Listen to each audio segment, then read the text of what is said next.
Olá, todos e todas. Nós estamos recebendo hoje nosso programa o professor Milton Lauerta, da Unesp de Araraquara. Professor Milton Lauerta, também que está conosco nesta roda de conversa, Maria Tereza Ramalho, lá da UFSCar.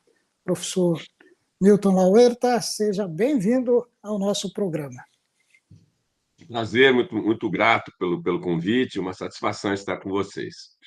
Obrigado. Maria Tereza, seja bem-vinda ao nosso programa também, a Maria Tereza, que está lá na UFSCar. Obrigada, Jader. Obrigada, professor. Que tenhamos uma manhã repleta de conhecimento. Muitíssimo obrigada por ter aceitado o nosso convite. Obrigado, professor Milton. Professor Milton, percorrendo o período pós-Constituição de 88, nós poderíamos até voltar um pouquinho lá para a transição do regime militar até o processo de reabertura política. Como o senhor avalia o momento atual? Nós estamos mais perto do encantamento ou do desencantamento com a política, com cadeiras sendo atarrachadas nos espaços dos debates municipais e por aí afora? Obrigado. Dizer que nós estamos perto do encantamento só se for de serpentes, né? Na realidade, pensando do ponto de vista da tradição da teoria política, da reflexão sociológica, quer dizer, e lembrando do nosso grande Max Weber, o grande cientista social, quer dizer, o Weber exatamente falava do desencantamento com um mundo extremamente rotinizado, né? E a gente pode utilizar essa expressão, essa ideia, para pensar o que tem ocorrido com a política, porque é um profundo desencantamento no âmbito internacional, com relação à atividade política e, obviamente, com consequências bastante complexas para a vigência da democracia representativa. Então, nós vivemos num momento em que não só há um enorme desencantamento, e eu vou tentar elaborar um pouco porque um enorme desencantamento com relação à atividade política, mas também um momento em que abertamente se conspira contra as instituições democráticas no âmbito internacional. Então, essa é a circunstância que nós vivemos hoje, quer dizer, uma circunstância extremamente preocupante e que, ao meu juízo, diferentemente de parte expressiva da bibliografia que vem tratando do tema da crise da democracia, eu penso que não se pode tratar esta crise como algo conjuntural, como algo que, se os atores voltarem a fazer o seu papel correto, virtuoso, poderá ser resolvido. Não, a minha leitura é que nós estamos diante de uma mudança profunda, de uma mudança estrutural que redimensionou radicalmente o lugar da política nas sociedades contemporâneas e a colocou a política numa condição de precariedade. Política é mal vista, né? E isso tem um forte impacto para a democracia, no limite para a educação, principalmente para a educação pública, que as razões são próximas, e eu vou procurar falar sobre elas, né? E tem um profundo impacto também para a própria imprensa. Então, voltando à sua pergunta, se nós pensarmos a partir de 88 e até antes de 88, o contexto da democratização do país, o que nós podemos pensar naquele contexto? Nós vivenciamos uma ditadura, uma luta pela democracia, e alguns setores da sociedade, naquele contexto, procuraram enfrentar a ditadura de armas na mão, foram derrotados, e, de certo modo, a sociedade brasileira vivenciou um grande aprendizado no sentido da valorização da política e da democracia como nunca havia vivenciado. Quer dizer, nós tivemos o contexto de redemocratização no final do Estado Novo, mas ele não teve a mesma força que acabou adquirindo ao longo dos anos 70, na luta contra a ditadura, e particularmente no início da década de 80, com o movimento pelas diretas já, o movimento pelas eleições diretas para presidente. Por que esse foi um processo rico? Porque ele nos levou a valorizar a atividade política, principalmente através da valorização das eleições. Então, ainda que houvesse um regime militar que em larga medida coibia a atividade política, o regime manteve funcionando uma parte das instituições democráticas. Quer dizer, o voto continuou a ser obrigatório, as pessoas. Nós tínhamos eleições, não tínhamos eleições para governador, para presidente, para prefeitos de capitais e para cidades com mais de 1 milhão de habitantes, mas tínhamos eleições para vereadores, eleições para deputados estaduais, deputados federais, senadores, e para prefeitos de cidades pequenas. Isso, obviamente, garantiu que se pudesse tomar a luta política, inclusive eleitoral, como um elemento chave para a democratização do país que estava submetido ao arbítrio. Esse aprendizado foi muito importante naquele contexto e ele gerou muitas expectativas com relação à possibilidade de nós construirmos efetivamente um regime democrático sustentável no país. Mesmo com a derrota da emenda do Dante de Oliveira, que pretendia instituir a eleição direta para presidente, e no final a eleição de Tancredo Neves e José Sarney pelo colégio eleitoral, esse impulso democratizante, esse impulso participativo, prosseguiu, se desdobrou nas eleições de 1986, que foram eleições que elegeram um Congresso Constituinte, e esse impulso democrático se realizou na elaboração da Constituição de 88. Quer dizer, foi um processo extremamente rico. Eu sempre gosto de lembrar e sugerir que as pessoas que não conhecem ouçam a fala do deputado Ulisses Guimarães, que era o presidente, enfim, da Assembleia Nacional Constituinte. Ele, na promulgação da Constituição, fazendo uma fala sobre a relevância do que havia ocorrido e a importância da Constituição, que ele qualificará como uma Constituição cidadã. Então, por que eu estou resgatando um pouco essa trajetória? Em primeiro lugar, para falar da relevância das eleições, para nós, na nossa tradição, na nossa Constituição democrática, inclusive.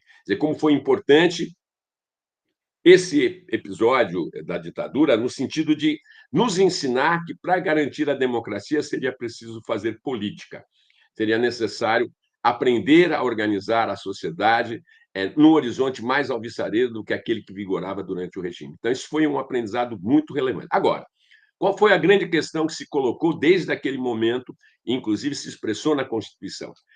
Se alimentou muitas expectativas com relação às possibilidades de mudança e com relação ao que significaria a democracia. Foi como se nós, não somente na luta pela democratização, estivéssemos superando um regime discricionário, mas como se nós fôssemos, enfim, resolver todos os problemas que ficaram pendentes na história política do país, desde daqueles legados pela escravidão, aqueles legados pela estrutura fundiária extremamente concentracionista, pela monocultura, pelo poder local, pela violência. Então, nós tínhamos aí a ideia de que a Constituição nos abriria um horizonte novo e, de certo modo, ela procurou fazer isso enquanto carta que projetava o futuro. Não só se reconheceu direitos, como se abriu a possibilidade de reconhecimento de novos direitos, condizentes, inclusive, com uma sociedade em transformação social. Agora, havia um problema porque, no fundo, a nossa expectativa era de que seria possível construir no Brasil uma espécie de estado de bem-estar social, que nós, enfim, chegaríamos a uma condição plenamente moderna do ponto de vista político, com reconhecimento de direitos, com uma estrutura econômica que fosse voltada para melhorar as condições da sociedade, além de, obviamente, acumular capital, como faz parte da sua própria dinâmica. O que ocorreu o que estava ocorrendo e que nós talvez não tenhamos tido a percepção? Digo nós quem? Os atores políticos, os intelectuais, a própria mídia. É que no mundo estava acontecendo uma grande transformação que tinha por fundamento o que eu venho qualificando como uma mudança no padrão produtivo e tecnológico. Nós estava se operando mundialmente, e nos centros, obviamente, do capitalismo, uma transformação que implicava que a forma de organização social se alteraria radicalmente, ou seja, de um tipo de padrão industrial baseado na indústria metal-mecânica, que se organizava tendo por base plantas industriais com 10 mil, 8 mil, 5 mil trabalhadores, e isso criava uma identidade de classe, criava os sindicatos fortes, nós fomos caminhando para um tipo de organização industrial, para um modo de organizar tecnológica e industrialmente a sociedade, centrado na indústria da informação. Bom, quais são as consequências disso? Em primeiro lugar, essa realização, que se expressa fundamentalmente hoje através da internet, ela criou uma dinâmica, ou ela radicalizou, mais do que criou, uma dinâmica de aceleração que já faz parte da própria vigência da sociedade capitalista, desde a sua gênese, mas que foi levada a um patamar exponencial. Quer dizer, houve uma dinâmica de aceleração tecnológica que fez com que, rapidamente, tudo se tornasse muito facilmente velho, ou seja, aquilo que era bom na semana passada já começa a ser visto como superado hoje, quer dizer, e cada vez isso se acentuou mais. E essa dinâmica de aceleração, ela penetrou profundamente na nossa existência. Então, eu diria o seguinte: isso não estava claro quando nós fizemos a Constituição. Nós imaginávamos que seria possível organizar a sociedade, a relação do Estado com a sociedade, em modos democráticos, tendo por base o formato de um estado de bem-estar social.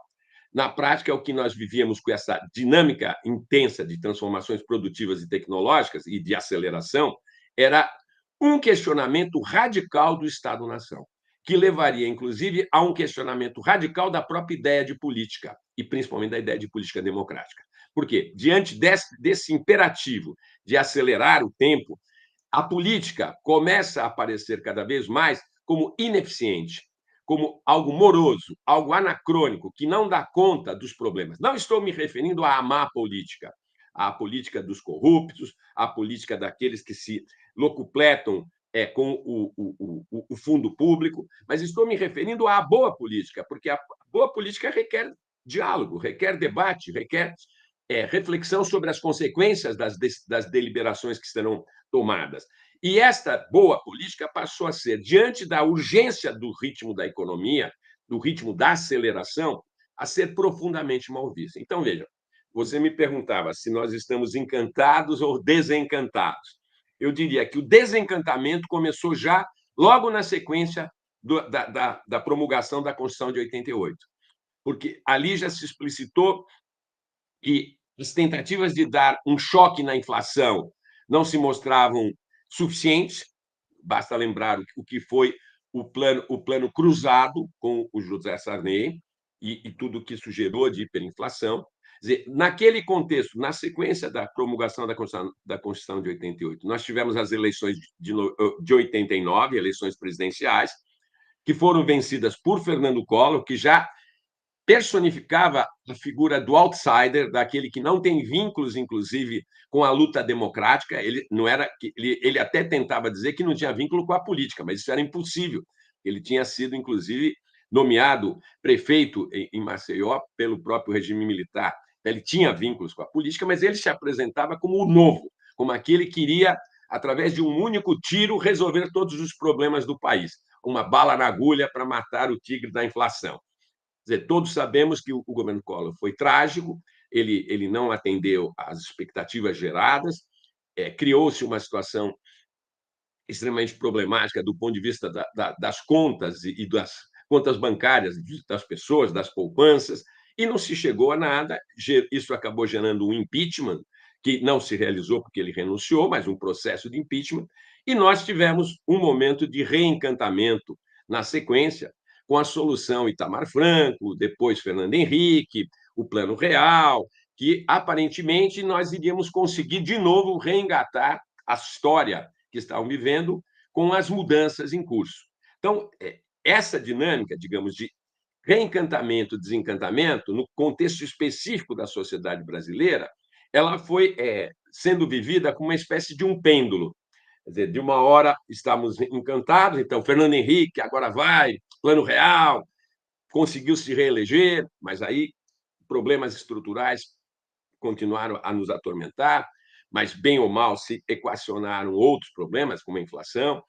Na sequência, vem o primeiro mandato do Lula, agora vai, enfim, vamos ter uma possibilidade de ter uma política social mais ampla, uma política social que efetivamente trabalhe com a perspectiva de incluir setores que estavam historicamente deixados de lado. E assim nós fomos vivenciando esses ciclos de encantamento, desencantamento. Mas o que eu quero destacar? Que, para além das nossas questões próprias, havia um sentido geral que dizia respeito às grandes transformações pelas quais passava o capitalismo, que ele se realizava de uma forma a levar ao crescimento do desencantamento. Não é à toa que hoje o debate sobre a crise da democracia não está só em sociedades como a brasileira, que, em tese, vivenciaram a condição do atraso, que tiveram ditadura. Não, mesmo no centro do capitalismo, nós vivenciamos esse tipo de questionamento da atividade política, questionamento da democracia, das instituições democráticas, como pode ser sempre lembrado o episódio da invasão do Capitólio nos Estados Unidos, que foi uma tentativa de um golpe, ainda que não tenha tido o aval das Forças Armadas norte-americanas, mas o que se criou ali foi exatamente uma dinâmica que ela poderia levar a um golpe de Estado. E um golpe contra a democracia, contra as instituições, contra as eleições, que exatamente nós falávamos. Isso, então, só tem se aprofundado. E por que isso tem se aprofundado? De um lado, pela razão a que já me referi. Nós vivenciamos uma transformação produtiva e tecnológica que ela impactou qualquer forma de reflexão, qualquer valor que não sejam aqueles referidos essencialmente à racionalidade econômica. As pessoas querem soluções imediatas. Elas querem que as coisas aconteçam já. E isso só tem se intensificado. A outra dimensão que está relacionada com essa é aquela que diz ao significado da internet, particularmente das redes sociais, nas nossas vidas. Seja nas nossas vidas como pessoas físicas, indivíduos, seja na nossa vida política. Porque, na prática, o que nós temos vivenciado? Uma lógica que ela não favorece aquilo que é fundamental para a democracia, que é, em primeiro lugar, a veiculação de informações qualificadas e sérias. Pelo contrário, circula todo tipo de informação pela rede e, fundamentalmente, através de mecanismos que mobilizam o controle de algoritmos, que vão, fundamentalmente, buscar captar a nossa atenção, o que vários autores têm chamado da economia da atenção, no sentido de não somente explorar nossos gostos, nossos desejos, do ponto de vista do consumo, mas também do ponto de vista político, do ponto de vista de como nós nos colocamos diante das alternativas que estão sendo apresentadas. Então, vejam, a internet, que num primeiro momento, e as redes sociais foram vistas como possibilidades para melhorar a vida democrática, a ideia que me lembro sempre do Manuel Castells, que foi um autor que, de maneira muito pioneira, foi falar da sociedade da informação, e havia uma visão muito otimista sobre isso, no sentido de que nós poderíamos estabelecer conexões diretas entre as pessoas poderiam se comunicar pelas redes, fazer consultas democráticas, fazer, no limite, plebiscitos, montar uma série de dinâmicas que fortaleceriam a democracia. E mais, e as pessoas poderiam se informar mais e melhor. O que nós temos percebido é exatamente o contrário disso. Nós temos percebido, com o advento desta internet 5G, vamos dizer, com todas as suas consequências, e com o estabelecimento das redes sociais como forma de comunicação entre as pessoas, o que nós temos percebido é cada vez mais o esvaziamento da possibilidade do debate público, do debate político qualificado. Pelo contrário, o que nós temos é uma lógica que ela restabelece aquilo que um jurista importante, que foi influente no nazismo, chamado Carl Schmitt, chamava a lógica que contrapõe amigo e inimigo. E vejam, quando nós colocamos a coisa nos termos do inimigo, não estamos mais falando de adversários, nós estamos falando de alguém que precisa ser eliminado, porque o inimigo é aquele que nós temos numa guerra.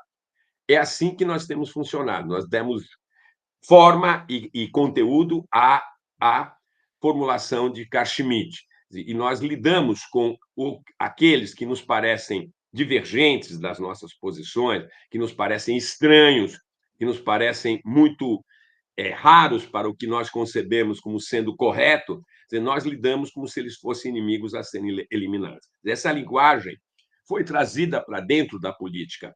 Não são poucas as alusões de políticos brasileiros. Eu poderia lembrar do ex-presidente que pegou um microfone numa das inúmeras ocasiões e começou a gesticular como se estivesse com uma metralhadora, dizendo que tinha que matar a petralhada e coisas desse gênero.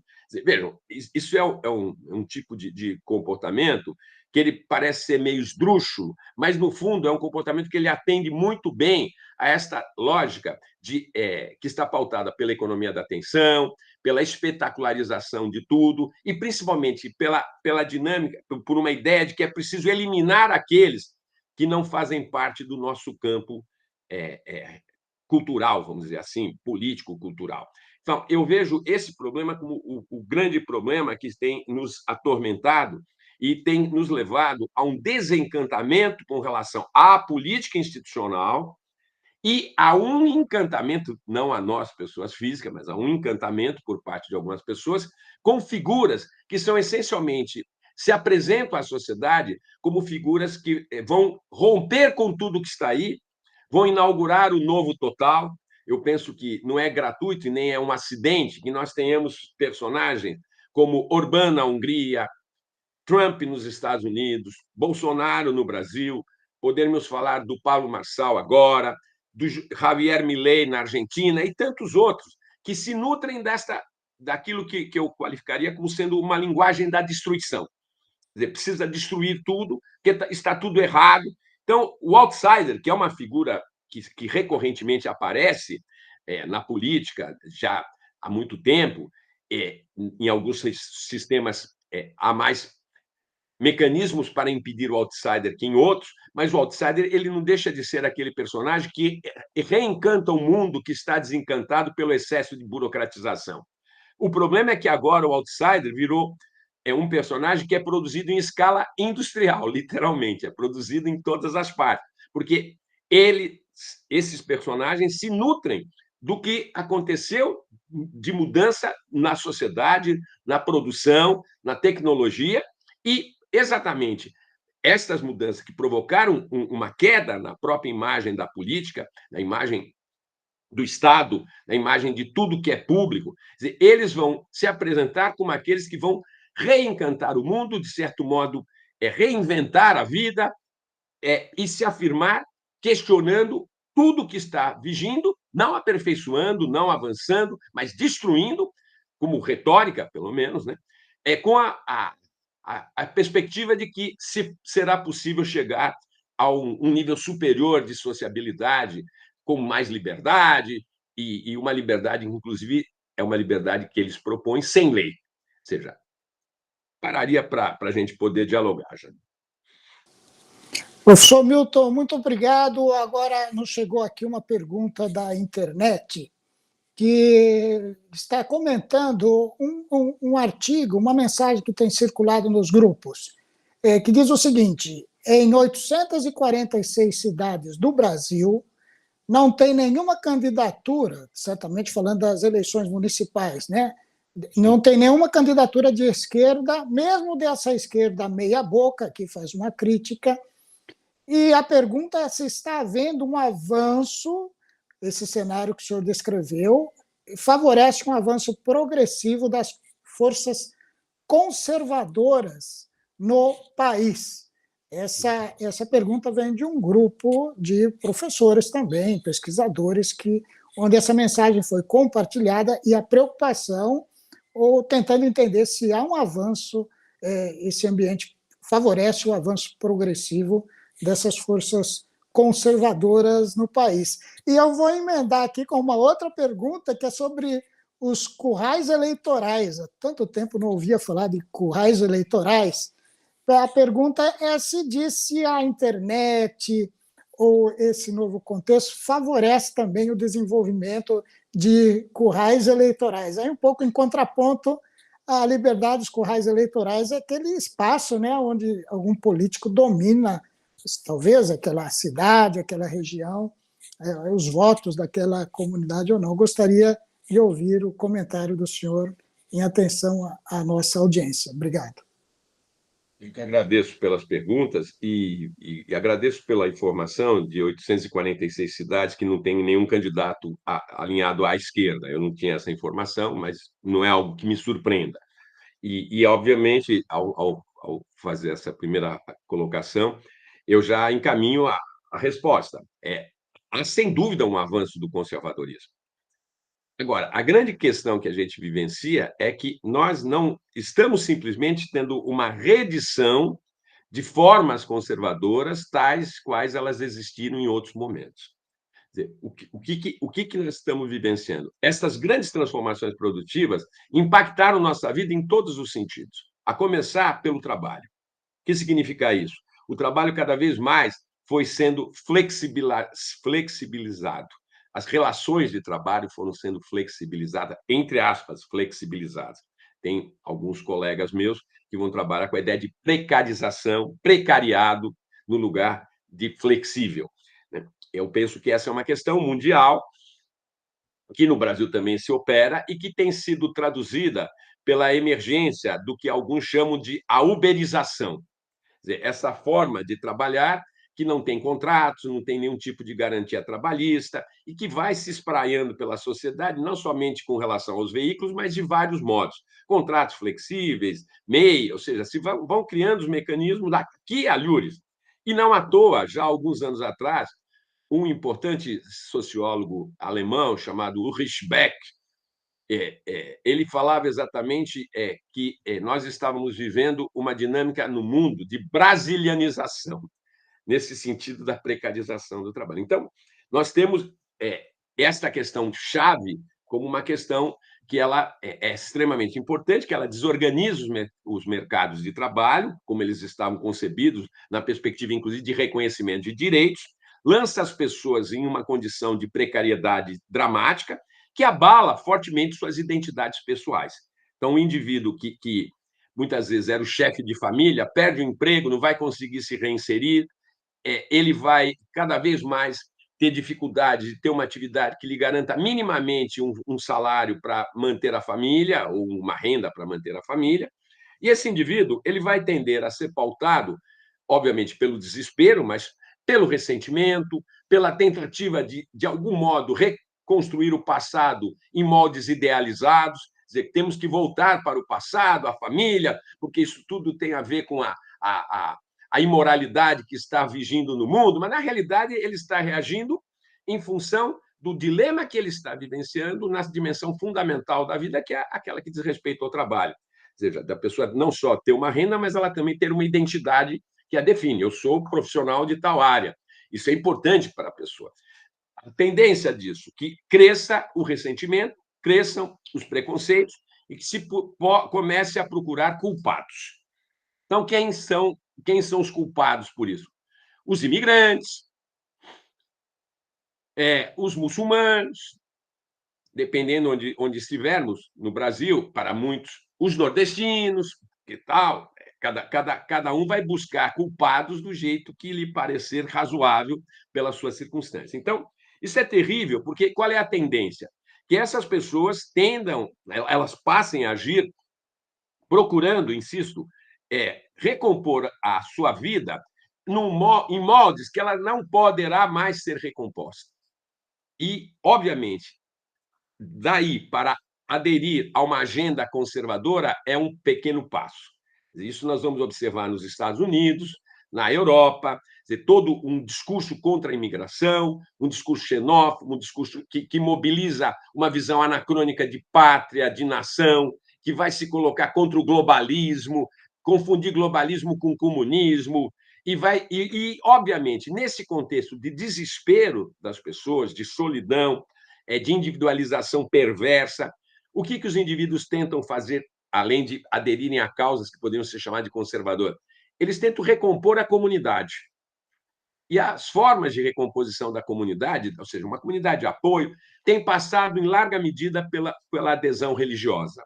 A adesão religiosa às formas neopentecostais, que incentivam, de um lado, uma teologia da prosperidade, já há alguns anos, dizer, no sentido que você tem que se esforçar, é assim que você vai ganhar dinheiro, você tem que dar dinheiro para a igreja, que isso vai ser retribuído para você, né? E que essas concepções religiosas vêm operando uma mudança, inclusive nos últimos tempos, de uma teologia da prosperidade para aquilo que se chama uma teologia do domínio, ou seja, a ideia de que os evangélicos, os crentes devem, não só podem, mas devem entrar na luta política para valer, devem entrar no vale tudo. Isso tem sido recorrente em determinados comícios, com a presença de pastores, de personagens da política identificados com o campo conservador, que eu prefiro nem falar o nome, mas que é óbvio sobre o que eu estou falando, e que tem insistido na ideia de que precisamos voltar a juntar política e religião, não separar, como está na base do mundo moderno. A ideia da laicidade do Estado como um princípio fundamental para a existência plural na sociedade, para a tolerância com relação a quem tem uma fé diferente. Mas a perspectiva é que é preciso disputar o poder. Quer dizer, que os religiosos devem entrar no vale tudo.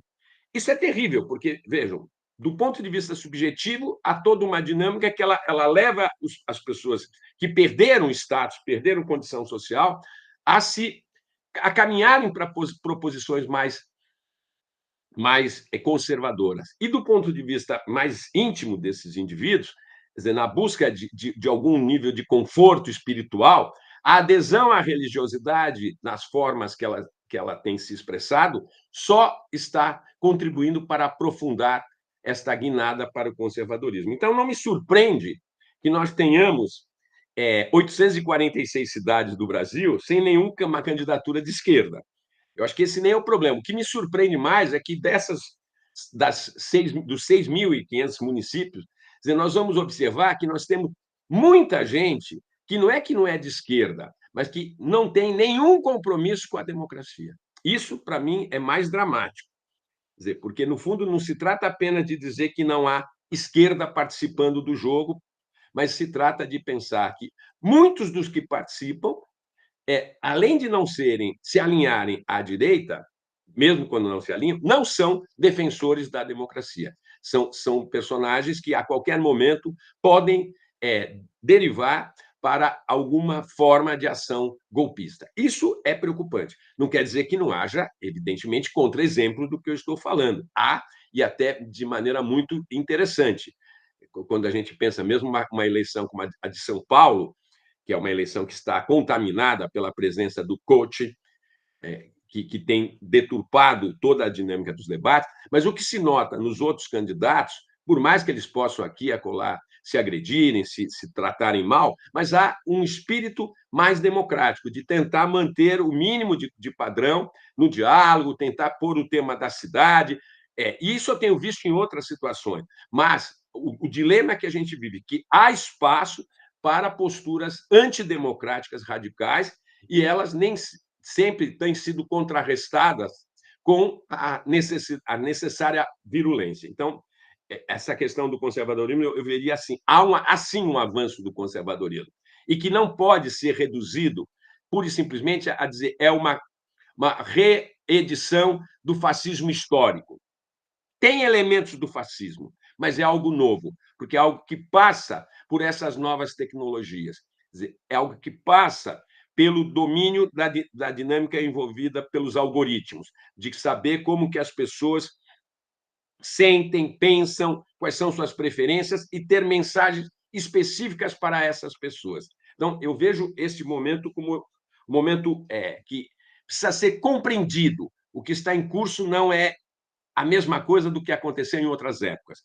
Tem um elemento de novidade e nós não estamos, muitas vezes, dando a devida atenção a essas coisas novas que estão em curso, o que não significa que, por serem novas, são boas, pelo contrário, mas que precisam ser entendidas na sua especificidade. Aí você me pergunta dos currais eleitorais.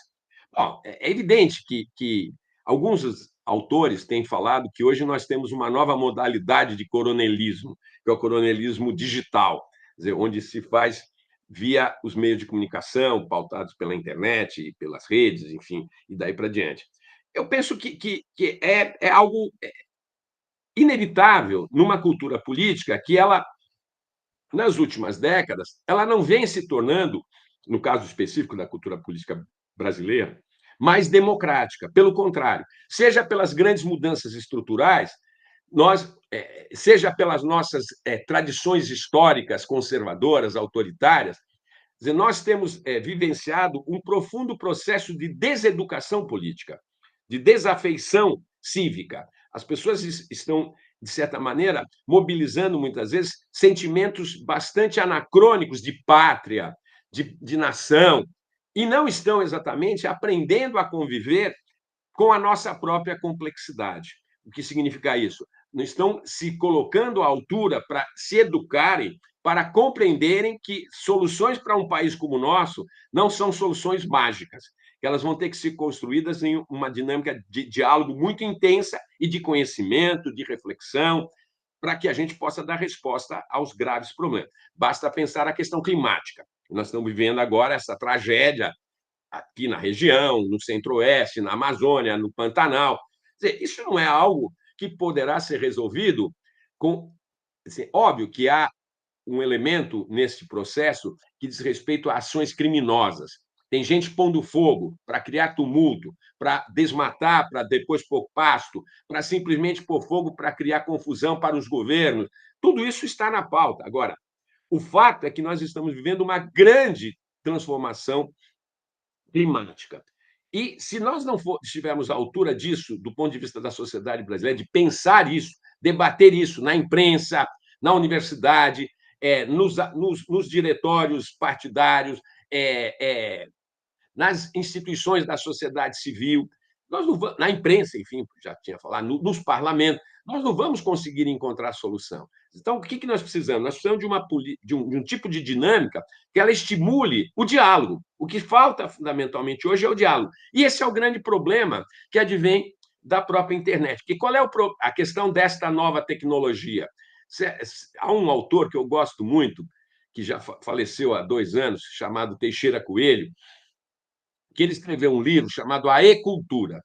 Vocês que estão com a discussão sobre inteligência coletiva e sistemas complexos, a E-Cultura, onde ele inicia dizendo, olha, eu comecei a pensar nesse livro olhando para uma criança, provavelmente era a neta ou neto dele, e a criança não sabia falar, obviamente não sabia escrever, não sabia ler, mas ela, em segundos, pegou um tablet, um iPhone, e acessou o jogo, o divertimento, enfim, que ela queria acessar.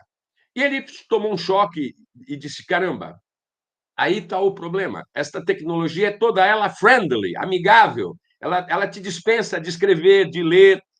As imagens falam por si. E o que ele diz? Mas ela não é só uma tecnologia amigável para as crianças, ela é amigável para todo mundo. As pessoas não sabem escrever, mas elas mandam mensagens gravadas pelo WhatsApp. E, com isso, elas se comunicam e elas reproduzem opiniões, posições, e daí para frente. Bom, qual é a questão que se coloca? Se nós olharmos a experiência ocidental, poderia falar até num sentido mais amplo, vou falar da experiência ocidental, dizer, tendo por base a Grécia como um elemento simbólico para a gente pensar. Quer dizer, a partir da experiência ateniense, se estabeleceu como horizonte de vida uma cultura fortemente pautada pela palavra falada e pela palavra escrita. Ou seja, diferentemente de outras formas de sociedade em que as decisões eram legitimadas pela proximidade com as divindades, os gregos, ao inventarem a política, eles estabeleceram que as decisões deveriam ser tomadas pelo argumento, pela palavra, pelo contraditório, pelo debate contraditório. Óbvio que isso traz uma série de problemas, que eu não vou entrar aqui, mas o fato é esse. Nós tivemos, se nós pensamos a história do Ocidente, na cultura da palavra, o elemento chave para pensarmos um avanço civilizatório permanente e sistemático. O grande dilema que nós vemos hoje, esta tecnologia, ela dispensa a palavra. A palavra ela é substituída por símbolos, por signos. E, em vez de contraditório, quando alguém me deixa chateado ou fala algo com que eu não concordo, o que nós fazemos? Nós bloqueamos, deletamos. cancelamos, saímos falando o que for do indivíduo, e assim nós estamos vivenciando, quer dizer, uma cultura que dispensa a palavra. Por que que isso é dramático? Porque eu falava no início que as transformações produtivas e tecnológicas, elas levaram a uma crise das instituições políticas, particularmente do Estado Nacional. Mas eu diria mais, elas levaram também a uma crise das instâncias de mediação cultural que legitimaram a modernidade. A crise da política representativa, que nos falava, a qual falava, a crise da educação pública e a crise da imprensa. Ou seja, são três dimensões decisivas para se pensar aquilo que Jürgen Habermas qualificava como uma esfera pública burguesa. A política está ferida de morte. Ninguém quer dialogar, conversar, pensar a partir dos parâmetros propriamente políticos, que não serve para nada, demora muito, não vale a pena. E, com isso, as decisões vão sendo tomadas de modo cada vez mais problemático. A educação passou a ser vista como lugar em que não se faz nada, a universidade é um lugar que as pessoas vão lá para fazer festa, balada, se drogarem, sexo livre. Eu sempre brinco e digo, caramba, quase 60 anos de universidade, nunca me chamaram para uma festa dessa? Poxa, que só ouço falar disso tudo, nunca vi. Mas, em suma, essa é a leitura que se tem, um lugar em que se faz suruba e ideologia. Hoje mesmo eu ouvia um pseudo-filósofo falando sobre isso e dizendo que na universidade, as universidades estão hegemonizadas pela esquerda. É uma estultice, é uma bobagem monumental. Eu sou alguém que trabalho na área de humanas, sou professor de ciência política, e eu sempre convido pessoas que falam isso, vem assistir uma aula minha para você entender o que é uma aula na universidade e ver se tem algum tipo de ideologização. Agora, me diga como é que alguém vai fazer um curso de farmácia ou de odontologia ideológico? Vai fazer odontologia marxista? Vai pôr uma foice e um martelo no dente da pessoa? Quer dizer, do que se está falando quando se reproduzem esse tipo de lógica? Agora, qual é o problema? É que o discurso em vigor ele desqualifica a universidade, inclusive porque, para se formar, a gente precisa de tempo. E qual é a lógica que está vigindo? Não há mais tempo. Eu quero soluções já. Se vocês observarem os jovens que estão no ensino médio e fizerem uma enquete, há uma expressiva piora no que se refere à perspectiva das pessoas fazerem universidade. As pessoas não querem fazer universidade. Elas acham que isso é perder tempo, que é mais vantagem fazer um tutorial da internet para virar digital influencer e daí para diante. Então, nós temos essa questão colocada de um modo muito forte que se expressou durante a pandemia, com o negacionismo crescente. Quer dizer, a ciência deixa de ser algo que emana, que decorre do estudo sistemático, do contraditório, da refutação de teses, da demonstração de novas descobertas, e a ciência se torna uma opinião como outra qualquer. Então, esse é um dilema que nos abalou profundamente e que, no limite, se reproduz na imprensa também. Hoje, as informações circulam numa velocidade impressionante, sem o aval e sem o controle do editor-chefe da redação, queria ver se aquela informação foi checada efetivamente. Pelo contrário, seja no âmbito do jornalismo corporativo, mas seja principalmente no âmbito das redes sociais, cada vez mais as informações circulam sem nenhuma preocupação se é verdadeiro ou não é verdadeiro. Porque, no limite, tudo é uma questão de opinião, então é possível que isso esteja ocorrendo. E, óbvio, essa dinâmica em que não há contraditório, não há formação política, não há educação para a cidadania, ela favorece a reprodução de mecanismos clientelísticos na política.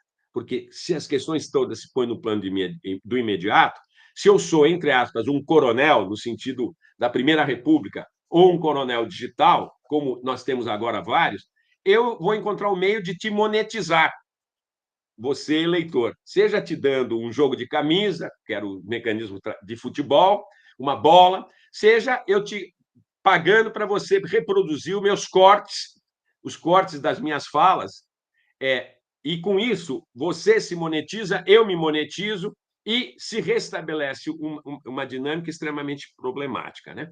Bom, o que isso para que isso nos remete? Me remete a uma ideia do Humberto Eco, o grande intelectual italiano, certa vez, quando foi receber o título de doutor honoris causa, eu não me recordo a data exatamente agora, que ele já faleceu, e ele dizia o seguinte, que a internet deu voz a uma legião de imbecis.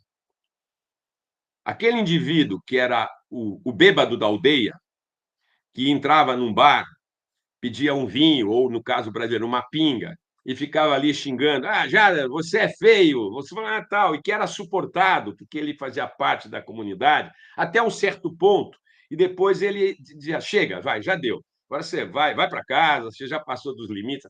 Esse personagem, o idiota da aldeia, que é obviamente uma metáfora, ele se tornou alguém que tem direito à opinião igual a um PhD numa determinada área. Quer dizer, nós vimos isso na pandemia. As pessoas que nunca leram uma linha sobre medicina, que se tornaram doutores em medicina.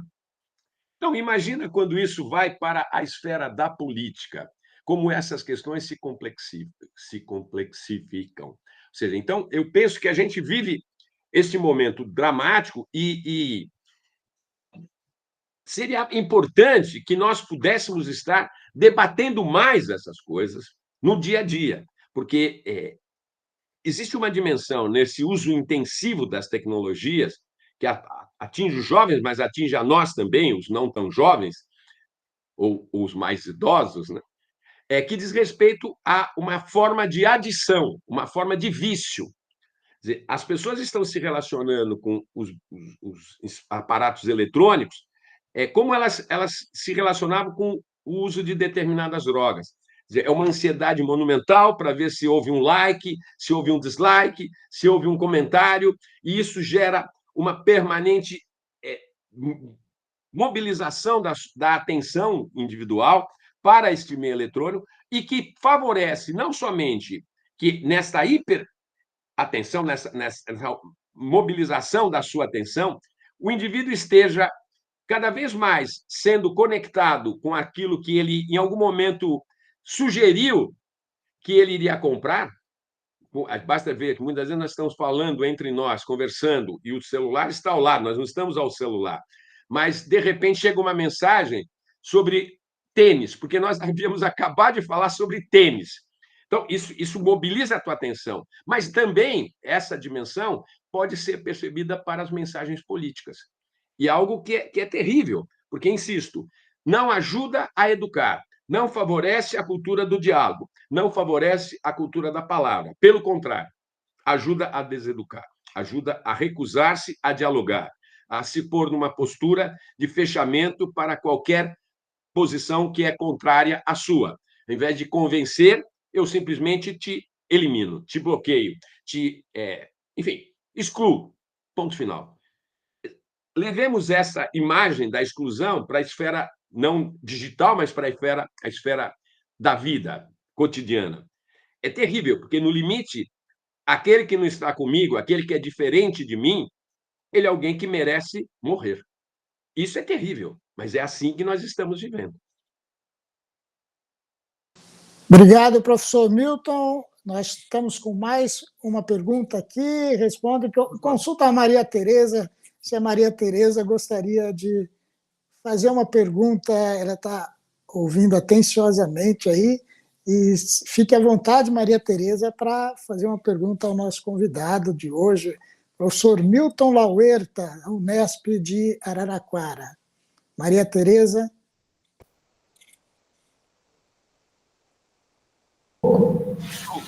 Se possível, por favor.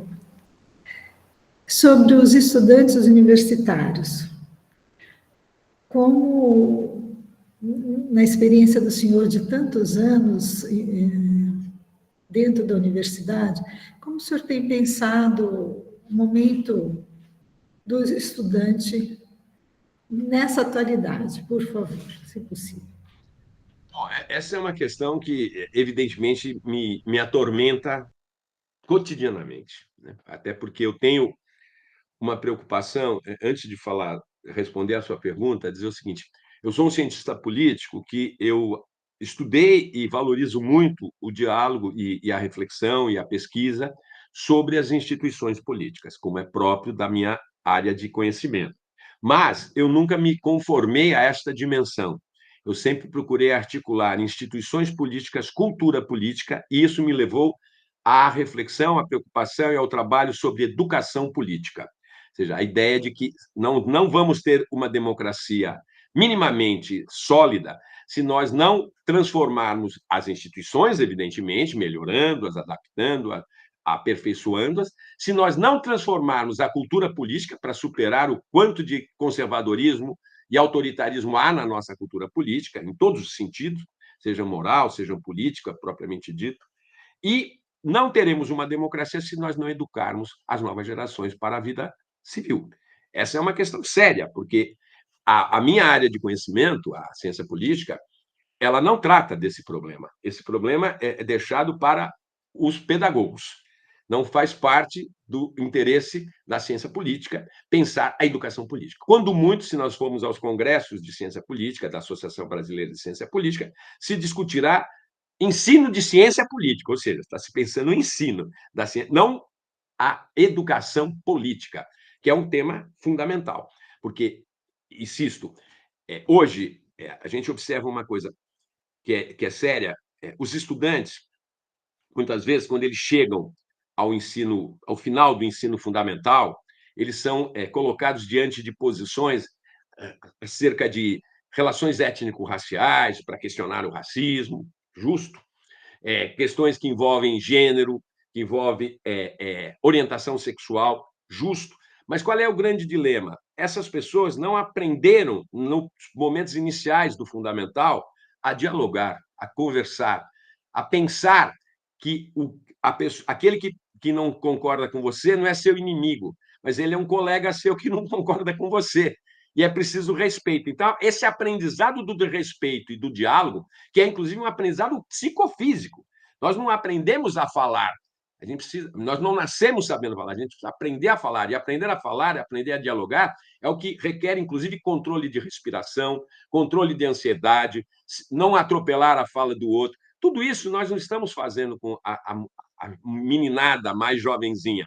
Então, é difícil, quando chegamos no ensino médio, querer debater temas que são temas controversos. Eu não sou contra que se debata, tem que debater, tem que orientar, mas nós vamos fazer isso com uma perspectiva mais alargada. O primeiro movimento para respeitar o diferente é aprender a respeitar quem é igual a você. Se você não respeita nem quem é igual a você, você não vai respeitar quem é diferente. Então, essa é uma questão que eu tenho insistido muito nela. Por quê? Porque eu vejo como as pessoas estão, os jovens estão premidos por essa dinâmica da aceleração, da hipercomunicação, essa excitação permanente, sem terem aprendido a conversar, sem terem aprendido a dialogar. E aí, quando eu chego na universidade, onde eu dou aula, este ano completarei 46 anos de docência, o que eu vejo? Eu nunca tive alunos e alunas tão sofridos quanto eu tenho tido nos últimos anos, com tantos problemas de ordem psíquica, problemas de depressão, de déficit de atenção, de ansiedade num grau assustador, de síndrome de pânico, e assim, para pegar assim, as coisas mais comezinhas, porque tem casos mais graves. E isso é terrível, porque é um sofrimento generalizado que nós estamos vivendo. E o grande ponto, os estudantes não sabem escrever. É absoluto, óbvio que não.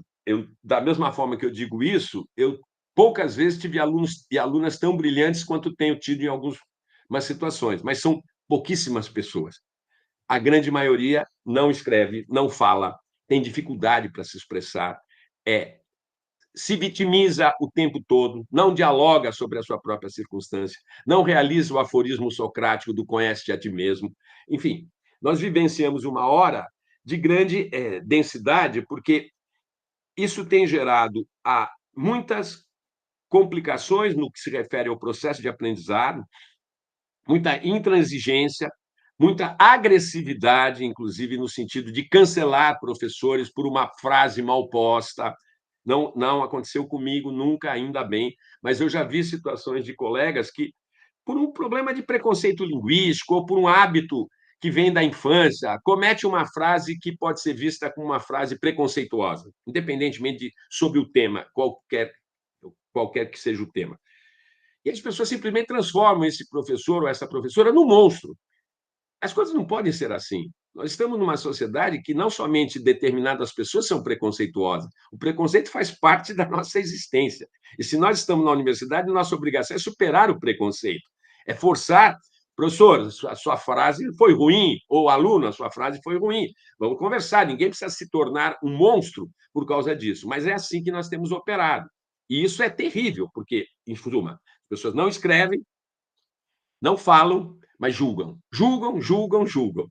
E julgam de forma muito preconceituosa em nome da crítica ao preconceito. Então, isso que já era um problema e que já vinha gerando, em função das novas tecnologias, muitas dificuldades, eu penso essa questão de não ler, não escrever, basta observar quantos sites de busca que nós temos para pegar plágio nos trabalhos acadêmicos, né? Que é um negócio que é absurdo. Mas hoje, com a inteligência artificial, ou nós enfrentamos esse tema de peito aberto e conversamos francamente, ou nós não vamos avançar, porque não será mais plágio. O indivíduo vai fazer uma pergunta e a resposta que vai ser dada não é um plágio. Só que é estranho que, de repente, alunos que não sabiam construir uma frase com sujeito, predicado, objeto direto, comecem a escrever como se fosse o Camões. Tem alguma coisa estranha. Óbvio, quem está escrevendo não são eles, mas é a inteligência artificial. O que fazer? O que eu tenho procurado fazer? Em primeiro lugar, dialogar, dialogar. O meu papel não é tomar o celular de vocês, ficar fazendo aqui uma espécie de adotar a postura do juiz da moralidade. Eu não sou o guardião da moralidade. A questão é a seguinte: eu não vou ajoelhar ninguém atrás da porta, no milho, e ficar com as mãos para cima porque estava com o celular. Mas eu pergunto a vocês: onde vocês querem chegar com isso? A segunda coisa que eu tenho feito, dialogar é uma, cor o problema, jogar para os jovens a questão, é exigir que em todas as aulas, que para cada aula tem muitos textos, selecionemos 3 textos, 9 minutos para cada pessoa, 3 pessoas apresentarem. Falar, falar, falar. Não é seminário, é falar sobre o texto. O texto tem como ponto fundamental tal questão, levantou esse ponto, não entendi tal coisa. Enfim, fale sobre o texto. Aprenda a falar. A outra, fazer resenhas. Quero resenhas sobre os textos. Além do trabalho final, resenhas que vocês façam à mão. Aí, vocês imaginem a confusão que se arma. Que absurdo escrever à mão, eu não sei mais escrever. Então, vai aprender, faz caligrafia. Eu escrevo mal para caramba, garrando. Então, aprende, porque isso força a cognição. Falar e escrever são 2 coisas fundamentais. E a última que eu tenho tentado fazer, que eu comecei esses últimos tempos com a inteligência artificial, é dizer o seguinte: trabalho final. Primeiro movimento que vocês vão fazer, vocês vão pedir para a inteligência artificial responder às perguntas que vocês acham que devem fazer. Não precisa esconder de mim. Isso vai ser parte da elaboração do trabalho. Eu não vou ficar competindo com a inteligência artificial. Não tem sentido, entenderam? Vocês escrevam e, a partir deles, diálogo com a bibliografia, diálogo comigo, vocês vão elaborando o trabalho de vocês, que vai ser escrito à mão. Porque esse é o outro ponto. Mesmo que copie, ao copiar, se aprende. Agora, simplesmente pegar o algo pronto e pôr lá, publicar, desculpe, imprimir e pôr seu nome, não. Ou você pegar e fazer o recorte e cola, não. Eu quero que você construa o trabalho sem nenhum tipo de moralismo, mas que seja uma construção sua. Então, veja, eu não sei o que te dizer, mas o que eu tenho tentado fazer, porque penso sobre essas questões já há algum tempo e penso do impacto delas, não somente no processo cognitivo, mas também na intolerância que cresce entre os jovens, muitas vezes em nome de posições progressistas, mas que se tornam profundamente intolerantes.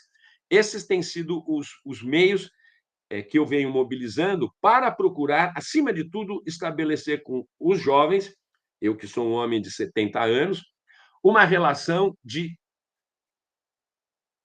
horizontalidade e de responsabilidade. pautada pelo que eu tenho insistido com eles, fundamentalmente pela lealdade. Vocês não precisam concordar comigo, só não sejam desleais, que eu também não serei desleal com vocês. Esse é o ponto que eu tenho procurado trabalhar, Maria Tereza. Nossa, sensacional, professor. O senhor está dando a possibilidade de que cada um possa refletir sobre o que tem ensinado. Isso porque o celular tem tirado muito espaço da reflexão na vida dos estudantes, né? Pelo que a gente tem percebido. E é um adversário muito forte, né?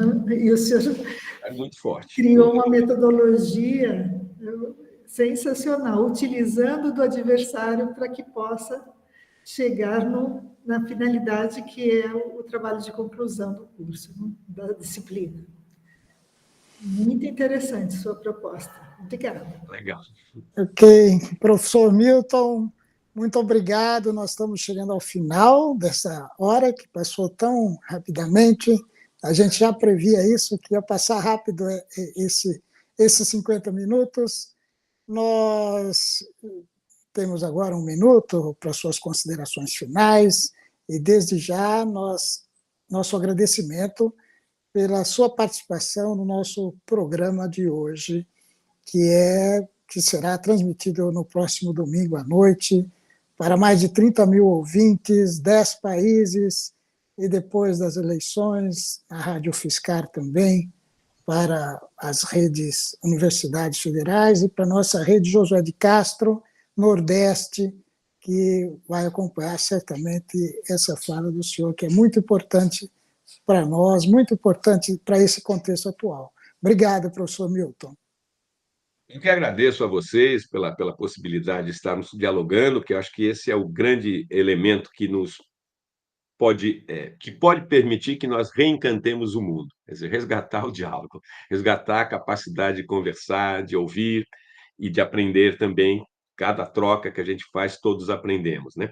E o que eu diria só para fechar, né, é que eu não me ative às eleições no sentido de fazer uma análise que seria canônica para um cientista político, de tentar pensar a correlação de forças, quem ganha, quem perde. Eu faço bastante isso, mas eu penso que nós estamos num momento que talvez valha mais a pena discutir sobre esse entorno que hoje mobiliza a nossa atenção e que acaba levando a que as escolhas políticas e mesmo as escolhas eleitorais muitas vezes sejam pouco refletidas. Então, acho que foi nesse sentido que eu procurei levantar alguns pontos para que as pessoas possam também pensar e até, se for o caso, estimular a que elas aprofundem a perspectiva de dialogar e de debater e, principalmente, de ouvir aqueles que são diferentes da gente, ou seja, e não simplesmente excluir quem não nos parece razoável. Isso vale para todos, não somente para alguns setores. Vale para nós também, que nos achamos muitas vezes pessoas dialógicas, pessoas inteligentes, mas nós também precisamos exercitar o tempo todo isso que eu tenho chamado não somente de uma postura de tolerância, mas, acima de tudo, de uma tolerância ativa. Quer dizer, não se trata apenas de suportar o outro, mas de ter interesse pelo outro, de procurar entender o outro, compreender o que faz com que ele seja diferente de você, o que faz com que o indivíduo tenha chegado a um patamar, muitas vezes, de degradação humana, sem tratá-lo como se ele fosse lixo. Eu acho que esse ponto é um ponto fundamental para a gente poder pensar o futuro e para podermos pensar nossas decisões políticas e eleitorais. Muito obrigado. Obrigado, professor Milton. Obrigado, Maria Tereza. Muito obrigado pela participação no programa. Que agradeço aprender com um professor com tanta sabedoria e com tanto tempo de conhecimento adquirido junto à universidade. Isso é espetacular. Muitíssimo obrigada, professor. Muito obrigado. Obrigado, professor Milton. Tchau, Esperamos vê-los em outras oportunidades aqui, hein, professor? Estamos sempre aí. Se tudo que for para conversar, contem comigo. Muito obrigado, gente. Muito obrigado. Obrigado, Tereza. Até mais. Um forte abraço.